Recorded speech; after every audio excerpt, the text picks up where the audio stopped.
پاییزی 2017 چەند ڕۆژێکی ماوە و خانە نشینان کۆتا مووچەکانی پاییزی 2016 وەردەگرن. زۆربەی ئەوانەی لێرەن هێز و توانای لاویان لە خزمەتکردنی شار و دام و دەستگاکانی حکوومەتدا خەرج کرد بۆ ئەوەی بەرهەمەکەی لە پیریدا بچنەوە. ئێرە بەردەم بانکی چێوەڕەشە لە ڕانیا کاتژمێر دوانزێ و گەرمای هاوین ئەو خانە نشینانەی تاقەت ڕۆکێن کردووە و نیگەرانن لە سیستەمی پێدانی مووچەکانیان.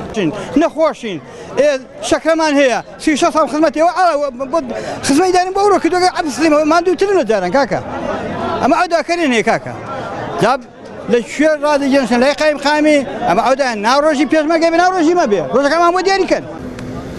داجانە ساعت چەندە لێرە؟ بە قورحان لە 5 وەرە لە 5 وەڵڵاهی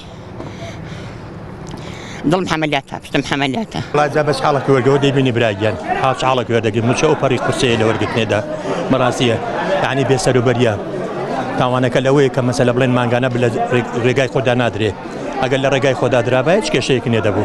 دەڵێن لە هەموو وڵاتانی پێشکەوت و مووچە دەخرێتە سەر حسابی بانقیت کەسی ئەمە دەبێت بۆ خۆمان وەک سکە قیتاری بین مووچەی وەرگرین. ئەوە مووچە وەرگرتنە ئایا سەرۆکی حکومەت تو ڕازی بەو شێوەی مووچەی وەرگری وەکو مەسکەی قیتاری لێ دەخوڕی هەر ئەتوو بۆ خۆت قبوڵی دەکەی؟ مۆڵەتمان وەرگرت و هاتینە ژوورەوەی بانکەکە.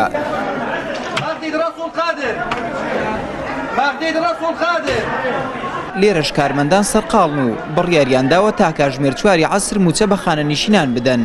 لێپرسراوی بانکی چێوەڕەشیش نیگەرانە و دەڵێت سیستەمی بایۆمەتری تەنها بۆ وەرگرتنی ئامار و زانینی ڕێژەی مووچەخۆرانە و ئەو سیستەمە ئەرکی سەرشانی ئەوان و خانە نشینانیش سوگ ناکات لە پێدان و وەرگرتنی مووچەدا. سیستەمی بایۆمەتری تەنها داتا وەرگرتنە یعنی داتا وەرگرتن بەمانەیەوە حکوومەتی هەرێم چەند مووچەخۆری هەیە وەکو سەرەتایی بۆ دابشکردنی مووچە هیچ کارسەرێک بۆ من ناکە لەبەرەوەی تەنها داتا کۆکردنەوەیە. تەنها لەم بانکەدا 12,000 خانە نشین مووچە وەردەگرن.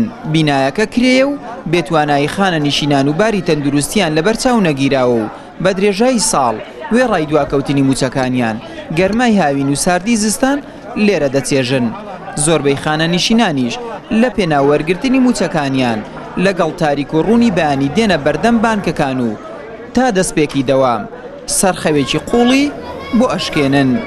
ئارەز ڕەسوڵ کەناڵی ئاسمانی پەیام ڕانیا.